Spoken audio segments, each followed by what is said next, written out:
മരുന്നുകൾ കമ്പനി മാറിക്കഴിഞ്ഞാൽ കുടിക്കാൻ പറ്റുമോ? പലപ്പോഴും സംശയമാണ്. ചില ഡോക്ടേഴ്സും പറയാറുണ്ട് ഇത് ഈ കമ്പനി മാത്രമേ വാങ്ങിച്ച് കുടിക്കാൻ പാടുള്ളൂ എന്നും പറയാറുണ്ട്. ഇതിൻ്റെ പ്രശ്നം എന്താണെന്ന് വെച്ച് കഴിഞ്ഞാൽ എല്ലാ കമ്പനികളും ഇന്ത്യയുടെ റെഗുലേറ്ററി ബോർഡ് അപ്രൂവ് ചെയ്ത് ഇറക്കുന്ന ഗുളികകൾ തന്നെയാണ് ആക്ച്വലി എല്ലാ കമ്പനികളും. എന്നിട്ടും ഡോക്ടേഴ്സ് ഇങ്ങനെയൊക്കെ പറയാനുള്ള കാരണം എന്താ? അവർക്ക് ക്യാഷ് കിട്ടാനുള്ള വഴി കൊണ്ടാണോ? സംശയം പലർക്കും ഉണ്ടായിരിക്കും. അങ്ങനെ തോന്നിയിട്ടുണ്ടെങ്കിൽ ചില ആളുകൾ അങ്ങനെ ചെയ്യുന്നുണ്ടായിരിക്കാം, പക്ഷെ എല്ലാവരും ശുദ്ധവാന്മാരാണെന്ന് ഞാൻ പറയുന്നില്ല. ഇവിടെ കമ്പനികൾ സ്പെസിഫൈ ചെയ്തിട്ട് ഈ കമ്പനി മാത്രം കുടിച്ചാൽ മതി ഡോക്ടർ പറയുന്നുണ്ടെങ്കിൽ രണ്ട് കാരണമുണ്ട്. ഒന്ന്, നമ്മൾ സ്വാഭാവികമായി പറയുന്ന പ്രകാരം തന്നെ ആ കമ്പനി മുഖാന്തരം നമ്മൾ പൊതുവേ നമ്മുടെ സോഷ്യൽ മീഡിയാസിലാവട്ടെ ന്യൂസുകളാവട്ടെ കേൾക്കുന്ന ന്യൂസ് പ്രകാരം തന്നെ ആ ഡോക്ടർ നല്ല കമ്മീഷനോ കാര്യങ്ങളോ അല്ലെങ്കിൽ ഡോക്ടർ വല്ല ബെനിഫിറ്റ് ഉണ്ടായിരിക്കാം. ഓക്കെ. രണ്ടാമതൊരു കാര്യമുണ്ട്. അതായത് ഒരു ഡോക്ടർ പാരസിറ്റമോൾ എന്ന് പറയുന്നൊരു ഗുളിക എഴുതിയിട്ടുണ്ട്. ഒരു പാരസിറ്റമോൾ ഒരു കമ്പനി എന്ന് പറഞ്ഞൊരു കമ്പനി എഴുതിയിട്ടുണ്ട്. പുള്ളിക്കാരന് ഒരു 5-6 മാസമായിട്ട് ഒരാളുകൾക്ക് ഇങ്ങനെ പാരസിറ്റമോൾ എഴുതി കൊടുക്കുന്നുണ്ട്. പക്ഷേ ഈ ആളുകൾക്ക് അസുഖം മാറിയതായിട്ട് തോന്നുന്നില്ല. ഓക്കെ. അപ്പം അങ്ങനെ ആകുമ്പോൾ സാർ എന്ത് ചെയ്യും? ഓട്ടോമാറ്റിക്കലി എന്ത് ചെയ്യും? ആ ഡോക്ടർ വേറൊരു കമ്പനി പ്രിഫർ ചെയ്യും. അതും പ്രത്യേകിച്ച് എഫക്റ്റ് എടുക്കുന്നത് അത് വേറൊരു കമ്പനി പ്രിഫർ ചെയ്യും. എന്നിട്ട് ഈ പറയുന്ന പ്രകാരം ഒരു എഫക്റ്റ് കിട്ടിയൊരു കമ്പനി ഉണ്ടാവല്ലോ, അപ്പോൾ ആ കമ്പനിയൊക്കെ ഇത് നല്ല മരുന്നാണ്, അപ്പോൾ അത് സ്റ്റിക്ക് ഓൺ ചെയ്യും, പാസ്റ്റ് ഒരു മരുന്ന് റെഡിയായി. ഇതുപോലെ തന്നെ ആ ഡോക്ടർ കൊടുക്കുന്ന മരുന്നുകളിൽ ആ ഡോക്ടർ തന്നെ കോൺഫിഡൻ്റ് ആവും. എൻ്റെ രോഗികൾക്ക് ഞാൻ മരുന്ന് കൊടുത്ത സമയത്ത് ആ മരുന്ന് നല്ല റിസൾട്ട് കിട്ടിയിട്ടുണ്ടെങ്കിൽ ആ മരുന്ന് നല്ല എഫക്റ്റീവാണ് എന്ന് കരുതിയിട്ട് മറ്റേ മരുന്ന് എഫക്റ്റീവ് അല്ല എന്നുള്ളതല്ല അർത്ഥം. ഈ മരുന്നുകൾ ഞാൻ കൺസൾട്ട് ചെയ്യുന്ന ആ കമ്മ്യൂണിറ്റിയിലുള്ള ആളുകൾക്ക് നല്ല എഫക്റ്റീവായിട്ട് കിട്ടുന്നുണ്ട് എന്നാണ് അതിനർത്ഥം. അപ്പോൾ എന്ത് ചെയ്യും? ആ ഡോക്ടർ ആ മരുന്നായിരിക്കും എഴുതുന്നുണ്ടായിരിക്കല്. അപ്പോൾ അതാണ് രണ്ടാമത്തെ പോയിൻ്റായിട്ട് വരുന്നത്. ഇനി ആ ഡോക്ടർ ഒരു മരുന്ന് എഴുതിയിട്ട് ആ കമ്പനി മാറാൻ പറ്റുമോ? കമ്പനി മരുന്ന് വാങ്ങിച്ചതുകൊണ്ട് പ്രത്യേകിച്ച് പ്രശ്നമോ ബുദ്ധിമുട്ടോ കാര്യങ്ങളൊന്നുമില്ല.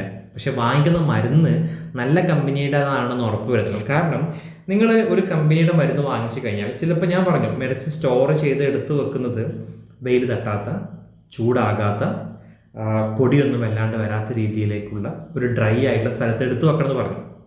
ഈ കമ്പനിയിൽ നിന്നും സ്റ്റോക്കിസ്റ്റിൻ്റെ അടുത്തോട്ട് മരുന്ന് കൊണ്ടുവരും. സ്റ്റോക്കിസ്റ്റിൻ്റെ അടുത്തിൽ നിന്ന് ഫാർമസിയുടെ മരുന്ന് കൊണ്ടുവരും. ഫാർമസിയിൽ നിന്ന് നിങ്ങൾക്ക് തരുന്നത് മരുന്നല്ല.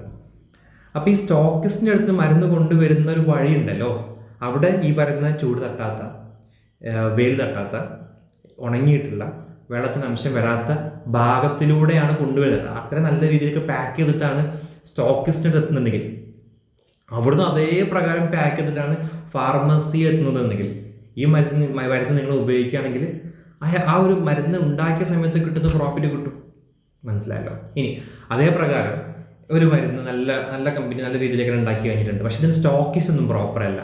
അവരെടുത്ത് കൊണ്ടുവരുന്ന ബസ്സിൻ്റെ ഏതെങ്കിലും മൂലകളിലിട്ട് അത് വെള്ളത്തിലിട്ട് അത് തിരിച്ചു വന്ന് അത് നമ്മുടെ ഫാർമസിയിലെത്തി അത് നിങ്ങൾക്ക് കൊണ്ടുവരാം. അത് ചെയ്യാൻ പാടില്ലാത്തൊരു കാര്യമാണ്. അങ്ങനെയാണെങ്കിൽ അതും പ്രശ്നമാണ്. അപ്പോൾ ഇവിടെ സ്റ്റാൻഡേർഡ് കമ്പനികളായിട്ടുള്ളവർ ഇതൊക്കെ അപ്പോൾ ഈ പോളിസികളൊക്കെ അപ്രൂവ് ചെയ്തിട്ടുള്ള സ്റ്റോക്കിസ്റ്റിന് അടുത്ത് മരുന്ന് കൊടുക്കുള്ളൂ.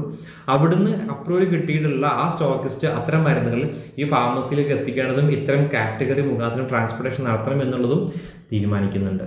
അപ്പോൾ അതുകൊണ്ടാണ് നല്ല കമ്പനി മരുന്നുകൾ വാങ്ങിക്കാൻ വേണ്ടിയിട്ട് മാക്സിമം ശ്രദ്ധിക്കുക. രണ്ടാമതായിട്ട്, നിങ്ങൾ സ്ഥിരമായി കുടിക്കുന്ന ഗുളികകളുണ്ടായിരിക്കും. പ്രഷർ, ഷുഗർ, തൈറോയിഡ്, കൊളസ്ട്രോൾ പോലുള്ള അസുഖങ്ങൾക്ക് സ്ഥിരമായി കുടിക്കുന്ന ഗുളികകളുണ്ടായിരിക്കും. ഇതൊരിക്കലും തന്നെ നിങ്ങൾ കമ്പനി മാറ്റുന്നത് ഒരിക്കലും നല്ലതല്ല. നിങ്ങൾ ഏത് കമ്പനിയാണോ വാങ്ങിച്ച് കുടിച്ചിട്ടുള്ളത് അത് തന്നെ കുടിക്കുക. അതിലൊന്നും മാറരുത് ആക്ച്വലി. ഇനി മാറുന്നുണ്ടെങ്കിൽ ഇപ്പോൾ നിങ്ങൾ പറഞ്ഞ പ്രകാരം ജൻ ഔഷധി അല്ലെങ്കിൽ നീതി പല സ്ഥാപനങ്ങളിലും വില കുറഞ്ഞ മരുന്നുകൾ കിട്ടും. അപ്പം അങ്ങനെ കിട്ടുന്നുണ്ടെങ്കിൽ നിങ്ങൾ കുടിക്കാം. പക്ഷേ നിർബന്ധമായും ശ്രദ്ധിക്കേണ്ടത് പ്രഷറിൻ്റെ മരുന്നാണ് നിങ്ങൾ മാറ്റുന്നുണ്ടെങ്കിൽ പ്രഷർ നിർബന്ധമായിട്ട് ചെക്ക് ചെയ്യണം. ഷുഗറിന് മരുന്നാണ് നിങ്ങൾ മാറ്റുന്നതെങ്കിൽ ഷുഗർ നിർബന്ധമായിട്ട് ചെക്ക് ചെയ്യണം. ഡോക്ടർ സൂചിപ്പിക്കണം, സാർ എനിക്ക് ഈ ക്യാഷ് സംബന്ധമായ ബുദ്ധിമുട്ടുള്ളത് കൊണ്ടാണ് ഈ മരുന്ന് ഉപയോഗിക്കുന്നത്, ഞാൻ വേണമെങ്കിൽ ചെക്കിങ് കാരണം നടത്താം. അപ്പോൾ ഡോക്ടർ നിർബന്ധമായിട്ടും 3 ദിവസം കൂടുമ്പോഴോ 7 ദിവസം കൂടുമ്പോഴോ 10 ദിവസം കൂടുമ്പോഴോ അല്ലെങ്കിൽ 1 മാസം കൂടുമ്പോഴോ ചെക്ക് ചെയ്യണമെന്ന് പറയും. അതായത് നിങ്ങൾക്ക് 5 mg ഗുളിക കുടിക്കുകയാണെന്നുണ്ടെങ്കിൽ ചിലപ്പോൾ വില കുറഞ്ഞ ഗുളികകൾ നിങ്ങൾ വാങ്ങിച്ച് നീതിന്നോ ജനൌഷധി മെഡിസിൻ വാങ്ങിച്ച് കുടിക്കുന്നുണ്ടെങ്കിൽ ചിലപ്പം 5 mg 7.5 mg കഴിക്കേണ്ടി വരും, അല്ലെങ്കിൽ അത് 10 mg കഴിക്കേണ്ടി വരും. അപ്പം അങ്ങനെ കഴിച്ചു കഴിഞ്ഞിട്ട് നിങ്ങൾക്ക് ഈ പറയുന്ന vital parameters pressure, sugar, thyroid, cholesterol പോലത്തെ ഇങ്ങനത്തെ ഉള്ളിലുണ്ടാകുന്ന നോർമൽ വാല്യൂസിനെ നോർമലാക്കി കൊണ്ട് നടത്താൻ പറ്റുന്ന ഗുളികളാണെങ്കിൽ കുടിക്കാം, അതിൽ പ്രോബ്ലം ഇല്ല. അപ്പം നിർബന്ധമായും ശ്രദ്ധിക്കേണ്ടത് സ്ഥിരമായി കുടിക്കുന്ന ഗുളികൾ എടുക്കുന്നതെന്ന് കമ്പനി മാറ്റാൻ പാടില്ല. ഇനി ഈ കമ്പനി മാറുന്ന കാര്യത്തിൽ പിന്നെ നിങ്ങൾ ശ്രദ്ധിക്കേണ്ടത്, ഇപ്പം നമുക്കൊന്ന് ഒരു സംശയം, ഒരു ചോദ്യം നമുക്ക് വന്നിട്ടുള്ളത്, കുഞ്ഞുങ്ങൾക്ക് കൊടുക്കുന്ന ഒരു തുള്ളിമരുന്നുണ്ട്, പ്രസവം കഴിഞ്ഞ ഉടനെ തന്നെ കുഞ്ഞുങ്ങൾക്ക് കൊടുക്കുന്ന തുള്ളിമരുന്നുണ്ട്. ഇത് കമ്പനി മാറാൻ പറ്റുമോ ചോദിച്ചിട്ടുണ്ടായിരുന്നു. കമ്പനി മാറുന്നതിന് പ്രശ്നമൊന്നുമില്ല. ശ്രദ്ധിക്കണം ഇത്ര മാത്രമേ ഉള്ളൂ, അതിൽ ഉപയോഗിക്കുന്ന ഒരു യൂണിറ്റ് ഉണ്ട്. 200 ആവട്ടെ, 400 ആവട്ടെ, 800 ആവട്ടെ, ഏതാണോ ഡോക്ടർ നിങ്ങൾക്ക് എഴുതിയിട്ടുള്ളത് ആ യൂണിറ്റ് മാത്രമേ നമുക്ക് ഉപയോഗിക്കാൻ പാടുള്ളൂ. ഇത്രയും കാര്യം ശ്രദ്ധിച്ചിട്ട് എന്തെങ്കിലും സംശയം ഉണ്ടെങ്കിൽ കമൻറ്റായിട്ട് ചോദിക്കാവുന്നതാണ് കേട്ടോ. Thank you.